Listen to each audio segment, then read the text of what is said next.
everyone and welcome back to my channel. Today I'm going to be, sorry I'm really cold. Today I'm going to be doing a book haul. Do apologise about the lighting. At the moment the weather is just insane and I'm trying not to use lighting because the sun is free. But yeah, anyway, this is a book haul to end all book hauls for the moment anyway, because I've got too many books. I have an addiction to buying books. I buy a lot of my books, most of my books actually, second-hand, so you can get some absolute bargains, but when you just keep buying them, it's not that much of a bargain and then you just run out of space. Like, I've literally got just stacks of books everywhere. It's ridiculous. I can't afford to keep buying books. Although, like, no, I would never do it, but you might have to start burning books to be able to stay warm. That's the kind of post-apocalyptic world we're currently in. Anyway, I'm rambling. I need to read all the books I own before I buy any more. Famous last words, who knows. To start the haul off, I will go through the books that I got for my birthday, which was in October. So this haul really isn't like a recent thing, it's like collected over quite a few months, basically since my last haul. The first collection of books are all by the same author. This is Tove Ditlevsen. She was a Danish author. Her most famous work is Childhood, Youth and Dependency. I think they're published normally as 3 separate books, but this is like a compiled edition. And this is basically, I think it's autobiographical, so it has elements from her real life growing up in a working class neighbourhood. I think it's Vesterbro in Copenhagen. Yeah, I'm very intrigued by her work because I love translated fiction and I do enjoy Nordic literature, but she also sounds, she was a very troubled woman, so she did have alcohol and drug addiction, and this feels like it would manifest through her stories, and you can delve into the troubled persona through her writing because some of her stories sound quite depressing and quite dark. Like there's a short story collection which is The Trouble with Happiness and Other Stories. I mean, just that title, The Trouble with Happiness. And then the other book is The Faces by the same author. And so then this is about a married writer who has a piece of crap for a husband. Well, it says here it's a searing, haunting novel portraying a woman on the edge with all the vividness of lived experience. It just sounds very much my kind of thing. I believe these books were all translated by the same people. So the translators are Tina Nunali, Michael Favala Goldman, and then this collection is both of them. Then this is actually a Swedish novel translated by David Macduff, but this is by Karin Boye. This is a science fiction novel from somewhere in the 20th century, so it was written between, as it says on the back here, written midway between Brave New World and 1984. This is about a drug that can get people to tell the truth. So obviously we know this is like instant dystopia. I just love reading this kind of stuff. Like, science fiction is just magic, and especially when it's terrifying stuff that could actually come to pass, like speculative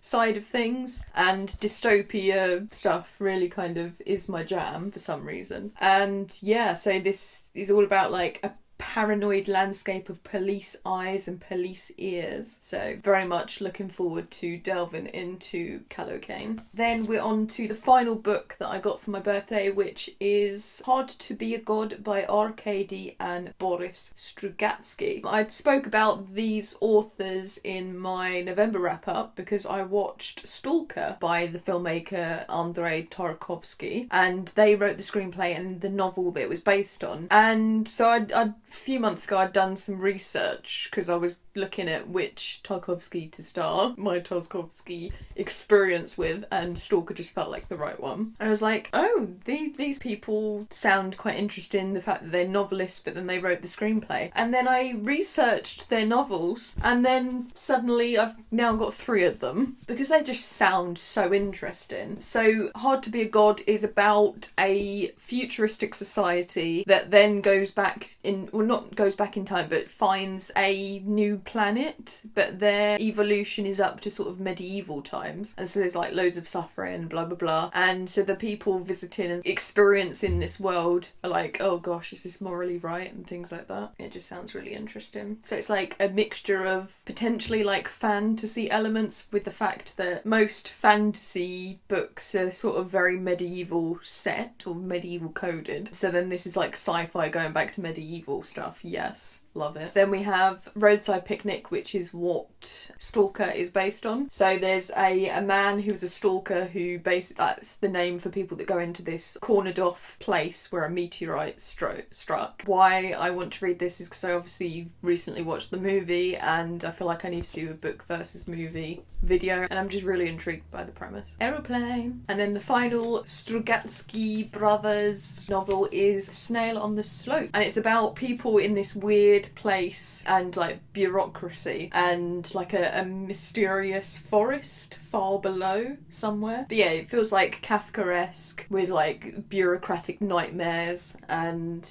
yeah, it sounds interesting. I'll just read this synopsis bit here. This classic sci-fi novel sees the Strugatskys meditate on how little man can understand of the wider world, and in doing so produce one of the great literary works to come out of Soviet Russia. I have this rather amazing copy of Dune, Messiah, so this is the sequel to the first book, Dune. I never know how to say it. I swear I've had this problem. But Dune, because American people call it Dune, and like Frank Herbert was American, so do I say Dune? But it just doesn't feel right, so I'm just going to call it Dune. Yeah, so this is the sequel to Dune. I read the book a couple of years back, and I kind of want to continue on with the series. I neither loved nor hated Dune. It was a very mixed bag for me personally. Some of the sequences in the book just lasted for too long, whereas others were like really, really interested. Like I loved the political intrigue at the beginning of the novel. I'm interested to see where this goes, and it sort of finishes off, because it feels like Dune didn't really finish. Obviously it's a series, but all stories need like a beginning, middle and end, and it kind of felt like there was something missing. So I feel like this might sort of round off the end of Dune and then present another problem to then continue the series, and then I'll see where I want to go from there. I think this edition is from like the 80s. Oh wow. Berkeley Medallion Edition, June 1970.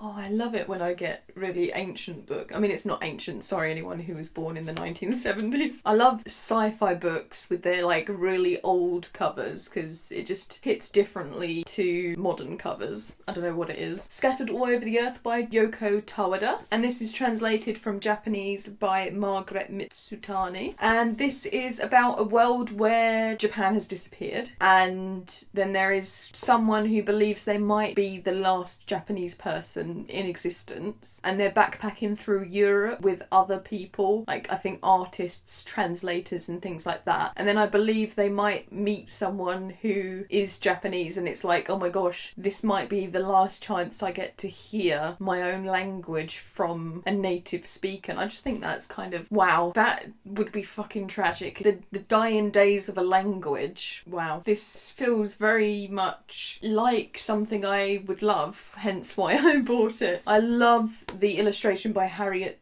Lee Merriam, and Yoko Tawada also did another story, book 2 and 3 of the Mistborn series by Brandon Sanderson. I've been reading The Final Empire, I believe that's what it's called. Really enjoyed it, so I was like, oh my gosh, I need the books ready just to continue, because I feel like I'm just gonna have to binge read it, which feels very out of character for myself considering how little I've been reading this year. Like I peaked with my reading count in 2020 for obvious reasons, and I just haven't hit that height again. Next we have Bluebeard's First Wife by Ha Song-nan. This is a collection of short stories translated from Korean by Janet Hong, and I mean instantly the title caught my attention, because one of my most formative literary experiences was reading and studying Angela Carter's The Bloody Chamber at secondary school, and that was kind of when a switch flipped. Like I've loved reading all through my childhood. But then that book came along and I was just like, wow, this is what literature really can be. So yeah, Angela Carter changed my life forever. Bold statement. Yeah, so this instantly caught my attention because the Bloody Chamber, the title story, is based on the myth, the legend, the folk tale of Bluebeard. So then this just feels right up my dark little street. Just the first sentence on the blurb just tells you all you need to know. Disasters, accidents and deaths abound in Bluebeard's first wife. Beautiful. Paranoia-inducing, heart-quickening stories. Yeah, this is me. The 2 books that I've been reading by Christine Angot, they were in my November wrap-up, so if you want to hear more about them, head to that video. I will leave a little thingy up there somewhere. Essentially autofiction about when she was a teenager, she was abused by her father.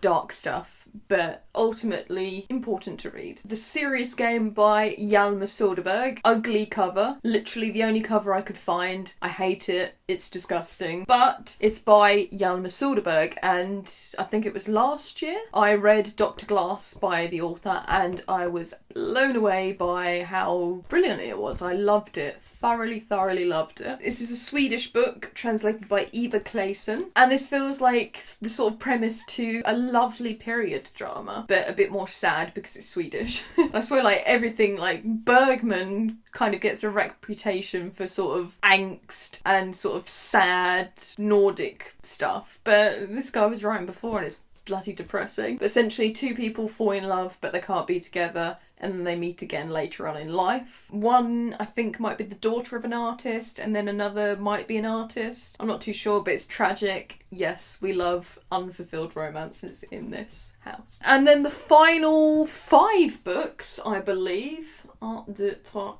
5. Yep, the remaining 5 books are all German literature. So we'll start with Ermengarde Coin's The Artificial Silk Girl, and that is translated by Kathy von Ankum. Also, most of these books are around about the Weimar Republic time because I think it's an infinitely fascinating time period. And when I'm interested in something, I'll read literature from that time period because it just delves you a bit deeper into it. But yeah, anyway, this is about a woman who travels to Berlin with aspirations to become an actress, but it's ultimately tragic because of the time period and the unrealistic expectation that you're going to make it. It just shows the sort of dark, seedy underbelly of Weimar Berlin. A woman navigating that, it can only go one way, really, can't it? But yeah, I'm interested. I love the cover. I think it's very sophisticated, very much of the time period, and I believe Ermengarde Coin is Austrian. Nope, she's not. She's completely not Austrian. She was born in Berlin and grew up in Cologne. Idiot. Next one we've got is All Quiet on the Western Front by Erich Maria Remarque. I recently watched the German language film that was released on Netflix. It was harrowing. It was everything that you expect a war movie to be, but even worse in terms of how harrowing it is. Beautiful but horrifying. So I felt like I needed to read the source material because it is a German classic. Translated by Brian Murdoch. I don't really have anything else to say other than I expect to probably cry my eyes out at this. Next we have Grand Hotel by Vicky Baum. Again, another Weimar Republic era book. I believe this is set at a hotel. Go figure. And basically I feel like it's almost like a selection of short stories or vignettes about the clients of the hotel and people from all walks of life, maybe. Yeah, that's basically what it looks like. Then we have another really ugly cover. Like, look at it. What is this? They could have done a nicer job. I think it was supposed to be that orange, so it's been faded beyond belief. Completely ugly. But this is a collection of 3 stories. It's called The Sleepwalkers, and it was translated by someone. Willa and Edwin Muir got 3 different parts to the story. So Passano, the romantic, Esh, the anarchist, and Haj, Huguenot the Realist. And essentially the title tells you all you need to know about it. It's three different people who they're basically like somnambulists wandering through life without any direction, and potentially stories of everyone. So like every man, each one is an everyman that tells a story about everyone who just go through the motions and exist rather than live. Yay! And then the final one we have is Beware of Pity by Stefan Zweig. Beautiful cover by the one, the only Gustav Klimt, my one true love. Not really, but my favourite painter. So you can tell this is who the Austrian author was, because if anyone's writing from Austria, then they're going to have a Gustav Klimt cover. It's the law, it would seem. But essentially this is about a young man who, let's just read the back. In 1913, a young I say lieutenant, but I think it's lieutenant, where's the F? A young second lieutenant discovers the terrible danger of pity. He had no idea the girl was lame, questionable use of language there, when he asked her to dance. His compensatory afternoon calls relieve his guilt, but give her a dangerous glimmer of hope. Stefan Zweig's only novel is a devastating realisation of the torment of the betrayal of both honour and love, realised against the background of the disintegration of the Austro-Hungarian Empire. The Guardian calls it a masterpiece. Half of this is because of the cover. I think it's absolutely gorgeous. But I am interested in reading Stefan Zweig's work. I think he was the author that inspired Wes Anderson's Grand Budapest Hotel. I might be completely wrong. I'll let you know in my little subtitles because my brain doesn't function when I'm recording. But yeah, that is essentially my book haul. Okay, whoops. This is me adding it in a few minutes later because I just realised I forgot about 2 books. They were right next to me, like literally right next to me. One was touching my ankle. Don't know how I managed to miss it, but yeah, I'll quickly talk about these. This is The Lives of the Twins by Joyce Carol Oates, writing as Rosamund Smith. I don't know exactly the significance of that, but the main reason why I decided to get this book is because I recently watched the François Ozon film Le Monde Double, Double Lover, and I realised that it was based on a book, so I was like, oh, I'm intrigued. Yeah, let's get the book and read it and compare. That's like half of my reading list, to be honest, is like inspired by movies. And then the other one is Night Shift by Kia Lardner. I found this in the sci-fi fantasy section, but I don't know whether it belongs there. But my thinking was, oh, is this about vampires? Night Shift. So I picked it up. Let me read the blurb and comment in the comment section a vampire emoji if you think this is going to be about vampires. In the late 90s, in a semi-affordable, semi-constructed London, 23-year-old Meggie meets the enigmatic and glamorous Sabine. Dissatisfied with the state of her life, her steady relationship with her reliable boyfriend, and her humdrum job in media monitoring, Meggie recognises in Sabine the person she would like to be. Entirely entranced, Meggie gives up the trappings of a normal life in favour of working the night shift to be with Sabine, to be like Sabine. In time, Meggie becomes all consumed by her idolisation and, caught in a whirlwind of obsession, finds herself gradually annihilating her sense of self, immersed in Sabine's unreliable and unpredictable parallel world. So I don't know whether it's me that's just got the wrong end of the stick here, but I feel like this is about vampires. And if it isn't, I'm going to be so disappointed, but it might be a really great book anyway. But comment a vampire emoji if you think this is about vampires. If not, tell me I'm stupid. If you've read this and it's not about vampires, don't tell me, because then I'll probably won't ever read it. But yeah, I just saw it in Waterstones and was like, okay, vampires. I haven't read a vampire book in ages. But yes, anyway, this is truly the end now, because I have... You know, I just said that those 2 were the last books of the haul. I was wrong. I just found another book that I haven't included. It is Gardens of the Moon by Stephen Erickson, which is I think it's the first book in the Malazan Book of the Fallen series. And this is just basically fantasy. Like, I don't really know what it's about. But yeah, I love fantasy, so I was like, yeah, a lot of people rave about this series and also say it's one of the hardest fantasy series to read. So like, instantly, my ears pointed like an elf. No, they didn't. Pricked up. I don't know, is that the saying? But pinged, like my ears pinged or something. I was like, okay, let's delve into one of the hardest fantasy series. I mean, it looks a bit gothic, so it's like right up my street with like dark fantasy, just as much as like cute, happy fantasy is lovely as well. I also do like a bit of demonic stuff. There's sinister forces are gathering as the gods themselves prepare to play their hand.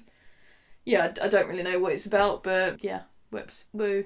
Another problem I might have is I've realised a lot of the time I have the beginnings of series and then I don't have any books after that. So I don't know how this book buy and ban is going to span out, but to be honest, I won't die if I don't get to read further on in series. You never know, maybe there might be some in my library, so we'll see. Anyway, laters.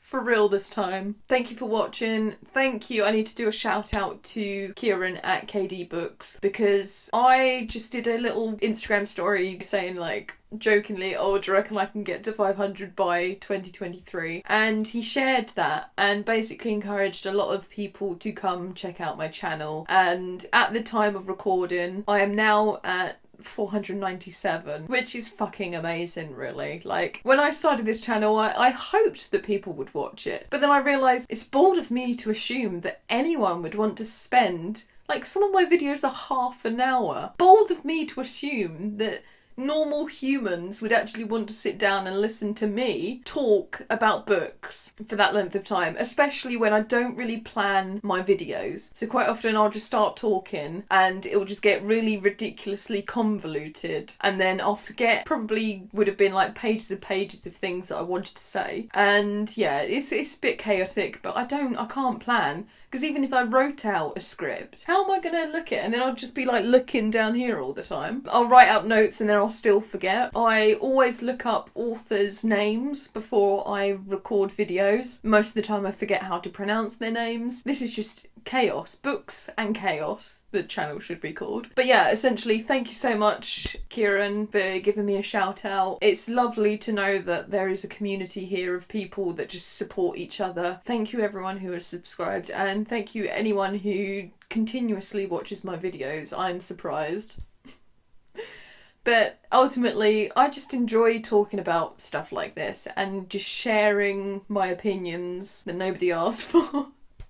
Because, I don't know, like, one thing I love about, like, books, movies, and now TV shows is that, no, I don't know what I'm saying, but I don't know, like, I like sharing things with people that they might like as well. So, like, if you're anything like me, then you might like some of these books and stuff like that. But yeah, anyway, thank you for watching, everyone, and if you enjoyed this video, please give me a thumbs up. Let me know in the comments whether you've read any of these books or whether any of them take your fancy. And yeah, have a lovely day, and I will see you again soon. Bye bye.